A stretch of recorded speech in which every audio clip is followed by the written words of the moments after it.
हमारे पास एक example question आ गया है 4.2c। देखिए यहाँ पर नीचे देखिए जो डी एफ एक्स है, जो डिनोमिनेटर है, यहाँ पर रूट क्वेश्चन देंगे नॉन रिपीटेड और क्वाड्रेटिक है। क्या है? नॉन रिपीटेड और क्वाड्रेटिक। असल चीज हमारी ये होती है कि हमने डिनोमिनेटर के अंदर चीज चेक करनी है। तो देखिए अगर यहाँ पर हमने रूट क्वेश्चन दिया गया है, यहाँ पर चेक करें कौन सा है? x plus 1 है, साथ में 2x square minus 1। आप इसको मल्टीप्लाई करें तो आपके पास एक क्वाड्रेटिक इक्वेशन है। तो हमने क्या देखना था? डिनोमिनेटर के अंदर। पहले वीडियो में बात इस तरह भूल गया कि डिनोमिनेटर के अंदर चीज है कि क्या है, लीनियर है या नॉन लीनियर है, तो फिर जो क्वाड्रेटिक है कौन सा है। तो आइए अब इसको सॉल्व करते हैं। कन्वर्ट इनटू, लिखें ये देखिए, कन्वर्ट इनटू पार्शियल फ्रैक्शन।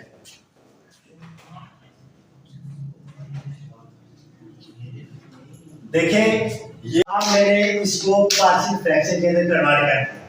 जब पार्शियल फ्रैक्शन कन्वर्ट करते तो क्या करते होते हैं? 1 divide by x plus 1 condition जो दी गई है 2x square minus 1 equal to, अब ये कौन सा हो जाएगा? a। इसका हम किसका नाम दे दें? ये a किसके बराबर आ जाएगा? x प्लस 1 प्लस का साइन आएगा। अब बस स्टूडेंट यहां पर ये गलती कर देते हैं कि इसको b का नाम दे देते हैं। नहीं इसको नहीं दे, क्योंकि देखिए बात जो पहले हम क्वेश्चन कर रहे थे कि जिस तरह ये रूट था एग्जांपल को समझो। इधर देखिए यहाँ पर मैं x प्लस 1 करता हूँ और यहाँ पर मैं करता हूँ 2x प्लस 1, तो ये मेरे a का नाम हो जाता है ax प्लस 1 और फिर हम b लिख देते हो। क्या लिख देते हो? 2x plus 1। वो क्यों लिख देते हैं? क्योंकि उस वक्त d ऑफ x क्या था? एक लीनियर था, एक नॉन रिपीटेड था। अब लीनियर में एक क्वाड्रेटिक है। जब बात क्वाड्रेटिक की हमारे पास आएगी तो मैं क्या करूंगा? यहाँ पर इसको मैं b of x plus c का नाम दे दूंगा। ठीक है, ये b of x divide by c, ये पूरा किसका नाम हो जाएगा? b of x plus c। किसका नाम आ जाएगा? 2x का स्क्वायर माइनस 1। अब अगर एक बात है यहाँ पर तो जो करें, अगर इसके ऊपर स्क्वायर आ जाता फॉर एग्जांपल, तो तब मैं क्या करता? कोई बता सकता है? आगे मैं रूट चेंज करता a b c। तो अगली बार मैं करता d of x plus c। क्या करता मैं? d of x plus c divided by किसके बराबर था? 2x स्क्वायर माइनस 1 का स्क्वायर के बराबर हो जाता। लेकिन क्योंकि यहाँ पर मेरे पास रिपीटेड नहीं है, नॉन रिपीटेड है, इसलिए सबको मैं क्या करूँगा? कैंसिल करूँगा। जी सर। अब आइए इसका क्या लेते हैं? क्या लेते हैं अगले स्टेप के लिए? एलसीएम। अब आइए एलसीएम लेते हैं। इसको मैं ऐसे लिखता हूँ 1 divided by yes sir x plus 1 और ये क्या है?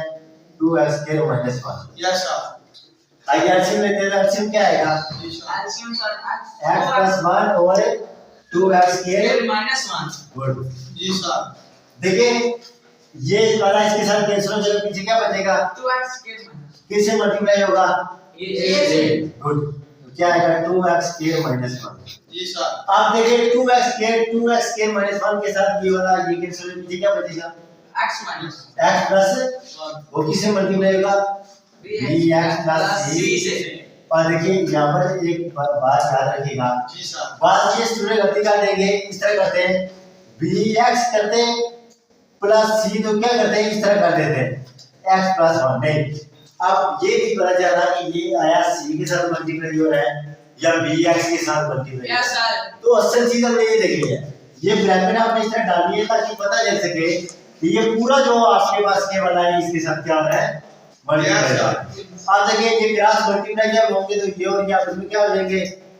खत्म, कैंसिल हो जाएंगे। जी सर। यहां पर क्या बचा? 1 इक्वल टू क्या बचा? ये 2x के minus 1 plus bx plus c into क्या बचा? x plus 1। तो ये इक्वेशन नंबर 1 थी और इसको मैं किसी इक्वेशन का नाम देता हूं 2 का। अब तीसरे स्टेप की तरफ क्या करते थे? मैं बताया था कि हमने यहां से एक वैल्यू को पुट करना है x प्लस 1 को 0 के और x minus x equal to minus 1 हो गया। हां, उसको किसी इक्वेशन में पुट करना है इक्वेशन नंबर 2 में। गुड। अब ये एक चीज ये है कि क्योंकि इसको नहीं कर सकते तो हमने कोएफिशिएंट को कंपेयर करना है जो हमने 4.1 और 2a में किया था। पहले इसको मल्टीप्लाई करें। देखिए a को मल्टीप्लाई करें 2x के साथ 2a के साथ, जो 2a क्या आ जाएगा?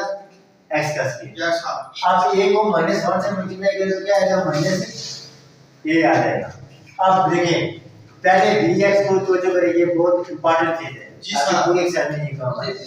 bx को x से दे दो, क्या आएगा? bx का स्क्वायर। गुड। bx को 1 से करेंगे तो क्या आएगा जी सर मल्टीप्लाई bx, c को x से मल्टीप्लाई करेंगे तो क्या आएगा c अब है, और c को 1 से करेंगे तो क्या आएगा c। ये इक्वेशन कौन सी होगी 3।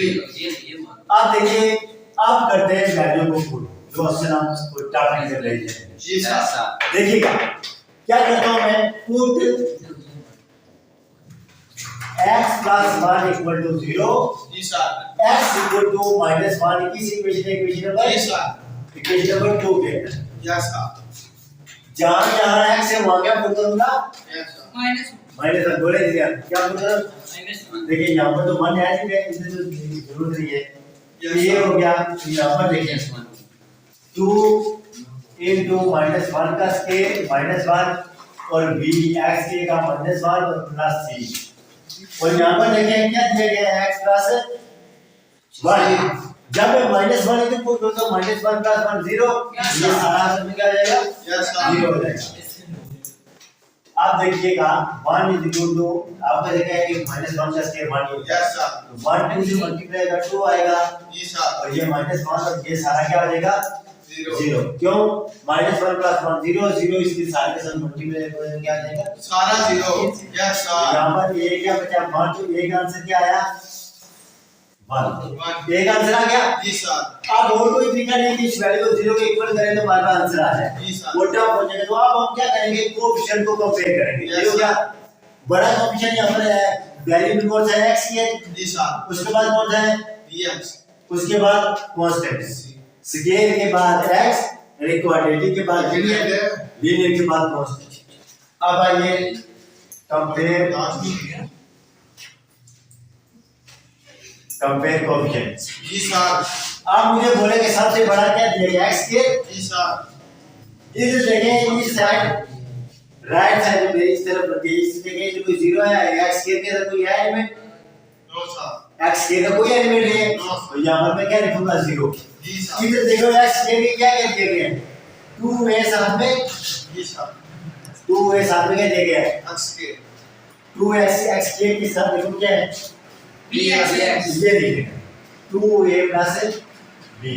अब देखो x के बाद और वेरिएबल कौन सा है x है, देखो x की कोई एलिमेंट है x का कोई नहीं, तो क्या लिखेंगे हम, जैसे वहां पर लिखा 0 लिखेंगे, जी सर क्योंकि जब x के साथ कोई कंपैरिजन नहीं है 0, यस सर इधर क्या होगा b x और साथ में cx b plus c, x नहीं लिखेंगे। यस सर अब क्या होगा कांस्टेंट, सर x क्यों नहीं लिखेंगे लेकिन हम कोएफिशिएंट कंपेयर x का कर रहे हैं ना, लेकिन उसके साथ वाले का एलिमेंट है वो लिखेंगे, जी सर ये हो जाए वेरिएबल की वजह को जी सर इनके साथ जो मल्टीप्लाई। यस सर अब कांस्टेंट का देखिए, कांस्टेंट की जगह क्या लिखेंगे यहां पर, इधर कांस्टेंट क्या है 1, 1 इधर कांस्टेंट कौन से है माइनस a और कौन सा है plus c good minus a plus c a का आंसर आया हुआ है, जी सर ये बात है Yes, sir. इसी इक्वेशन में पुट कर, ये इक्वेशन नंबर क्या है 3 4 Yes, sir. 4 इसको 5 और इसको 6, अब फाइंड करेंगे। जी सर आप इक्वेशन देखिए आंसर ये है क्या है 1 है वो put in equation 6, put a equal to 1 in equation number है इक्वेशन 6 के अंदर क्यों कर रहा हूं, क्योंकि a की पुट करूंगा तो किस तरफ से आ जाएगा, बोले किसका आ जाएगा c का, Yes, sir. किसका आंसर आएगा यस सर देखो 1 into a मिलेगा -1 प्लस c, जी Yes, सर sir. -1 इधर आके क्या हो जाएगा प्लस प्लस प्लस 1 प्लस 1, तो c का आंसर क्या आया यस सर अब c का आंसर नंबर पुट करेंगे तो आप किसका आंसर चाहिए, Yes, तो a का आ गया, c का आ गया, आप किसे चाहिए b का b का नंबर पुट करेंगे तो b का आंसर आ जाए, यस सर क्वेश्चन नंबर 5 में इक्वेशन नंबर 5 में गुड। अब देखिए c की जगह पुट करूंगा यस सर c की जगह 32 तो यहां पर देखें 0 into b plus 2 2 इधर प्लस हो जाएगा क्या हो जाएगा माइनस यस सर -2b, तीनों आंसर आ गए। यस सर आप क्या करते हो देखो बता देता है कि इधर पुट कर दोगे क्वेश्चन में इक्वेशन नंबर 1 में आप देखिए जहां है ये वहां पर मैं क्या पुट करूंगा यस सर 1, b की जगह क्या पुट करूंगा b की जगह 32 -2 यस सर और c की जगह c की जगह 2 प्लस 2, यहां तक आप रखते तब भी ठीक है, 2 कॉमन ले ले बाहर रख ले तब भी ठीक है, लेकिन याद रखें कि अगर आप इसको बाहर ले लेते हैं तो ये माइनस हो जाएगा, ये जी सब सर। जानक भी ठीक है, अगला स्टेप ले इसको साफ करके आगे लेते हैं। Yes sir. नोट करें।